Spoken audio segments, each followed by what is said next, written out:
Doutor Jairo, quem não detém a guarda da criança deve ficar atento a que sinais de que pode estar havendo a alienação paternal? Bom, eu acho que é importante esse projeto à medida que não deixa os pais passivos, né? Quer dizer, eu acho que, na verdade, a alienação parental seria uma consequência na criança, né? E muitas vezes isso acaba se consolidando, porque nós estamos vendo aí tentativas, não significa que a criança já tenha matado o pai ou a mãe. Né? A alienação parental é alguma coisa que tem como consequência a criança. Né? Então, eu acho que é importante esse projeto, porque nos nossos estudos, nos nossos casos, seja como psiquiatra, como perito, assistente técnico, que nós temos visto é o seguinte, que às vezes esse pai ou essa mãe ficam muito acuados e não lutam. Né? Com esse projeto, eu acho que eles vão ter mais força, porque a alienação parental só se concretiza quando aquele que está sendo vítima de um processo, ele fica passivo. Então, eu acho que uma das coisas importantes, eu acho que é isso, é deixar os pais mais ativos, mais alertas e não ficarem acomodados, porque tem muito pai que desiste, não visita mais o filho. Mas que sinal, né? A Ana perguntou justamente isso, que sinais dentro de casa os pais devem estar mais atentos? Eu acho que, na verdade, quando o próprio filho se recusa a ter visitação, né? Porque ele começa a ficar muito inseguro, porque aquela pessoa que deve protegê-lo, né? O pai ou a mãe,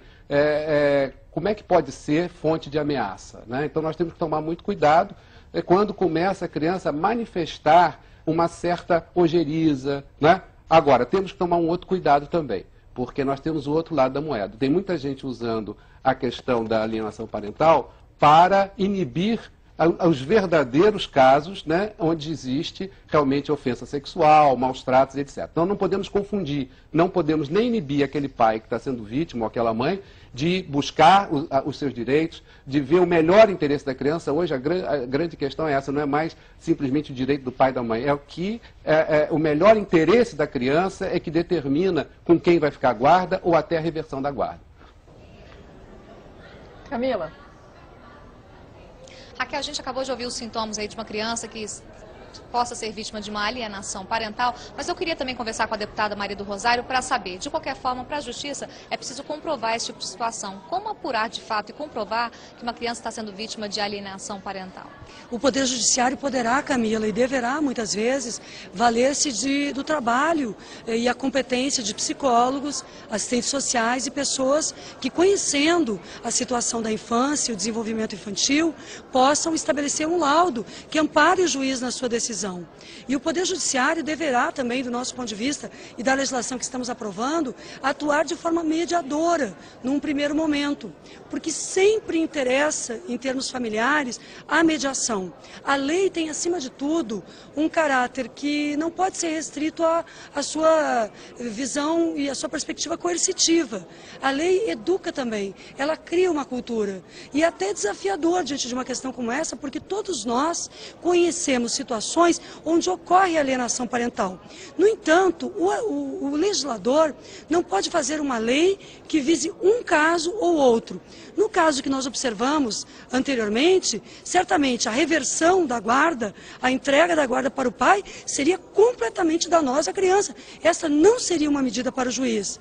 Mas todas as demais medidas previstas na lei que estamos procurando aprovar agora no Senado e que já foi aprovada pela Câmara, seriam interessantes, desde a mediação, desde as circunstâncias que estabelecem para o pai obrigações, até mesmo o atendimento psicológico do próprio pai, porque a nova lei prevê isso, que se um dos genitores pratica alienação parental, ele precisa tratar-se para saber lidar com a situação que vive, independente da punição penal que possa ter. Deputada, mas reforçando a pergunta da Camila, sobre os sinais, a senhora falou em relação a psicólogos, mas assim, nesse caso a gente tem uma prova nessa reportagem que a gente mostrou, que foi a gravação. Agora, nem todos os pais podem fazer usam esse tipo de recurso ou podem usar. Agora, existe nesse texto, nesse seu projeto, alguma maneira para se comprovar que está acontecendo isso? Como que os pais podem se resguardar em relação ao outro? Olha, uma mãe que utiliza o expediente que essa utilizou está no seu direito, porque ela está buscando preservar o seu próprio filho, inclusive, de ser um joguete, de ser usado, como ela mesma disse, contra ela e contra a afetividade que ele tem. Mas quando ela isso não é tem preciso esse recurso. não é preciso sobre isso que exista previsão na legislação. O juiz poderá plenamente garantir que essa utilização seja dada como adequada. Mas em casos que são mais subliminares, que não estão tão determinados como públicos, que não se tornaram tão evidentes, para evitar que exista falso testemunho, falsa denúncia, o juiz poderá utilizar do expediente de uma investigação no que trata a como a criança se porta em relação a isto. E isto poderá... Psicológico, deputada, sim, desculpa. um laudo de caráter psicossocial, como nós procuramos referir e que está previsto no projeto de lei. Deputada, nós estamos entrando num assunto aqui, até que o doutor Jairo, aqui, que é justamente especialista nesse assunto, queria fazer uma pergunta para a senhora nesse aspecto, né, doutora? Deputado Maria do Carmo. Pois não, prazer, eu doutor acho um prazer enorme e eu acho que a luta pelos direitos da criança, né, entra também nessa pauta sua. E agora, nós estamos tendo também um outro problema, que eu não sei se também está previsto na sua proposta, porque tem muitas pessoas usando agora a questão da alienação parental, muito pedófilo, inclusive, né, querendo se utilizar dessa lei para se ver livre de uma acusação. Claro que tem muitas acusações que são falsas e que faz parte desse conjunto de alienação parental, né? Eu tenho muitos casos assim. Mas também tem o inverso, né? Tem pessoas que realmente fizeram uma violência sexual contra a criança, um padrasto, e a mãe fica acuada de não denunciar com medo de ser caracterizado um quadro desse, né? Então, existe alguma, vamos dizer assim, alguma preocupação? Eu acho que a senhora já respondeu anteriormente quando falou de um estudo, né, psicossocial, para que não seja, eu vejo muitas vezes se dar realmente qualquer acusação de um ou de outro já como alienação parental. Eu acho que está havendo também uma utilização inadequada de uma intenção tão importante quanto a do seu projeto. O projeto de autoria do deputado Regis, eu como relatora e autora do substitutivo, procurei trabalhá-lo com estes cuidados, doutor Sávio, ou seja, não favorecendo o falso testemunho. Por outro lado, o senhor tem toda a razão quando trata da questão do abuso sexual, que no ambiente doméstico é muito mais difícil de ser identificado do que no ambiente social, na violência sexual, muitas vezes o que ocorre nas ruas, dado o segredo do qual a criança se transforma refém e a família como um todo. Conhecendo esse tema, como nós conhecemos no trabalho que desenvolvemos, nós precisamos dar todo o apoio à mãe e à família para que ela não seja cúmplice do abuso sexual. Então, o que é preciso que seja dito agora, em alto e bom som, é que toda pessoa, no ambiente familiar ou não, que conheça uma situação de abuso sexual, não tenha medo de nada. Por favor, denuncie, porque desta denúncia é que se faz a condição objetiva de proteger a criança. Saibam que um pedófilo, ao abusar de uma criança, ele não cessará este abuso até que algo externo a essa relação faça cessar. O abuso se dá de forma continuada.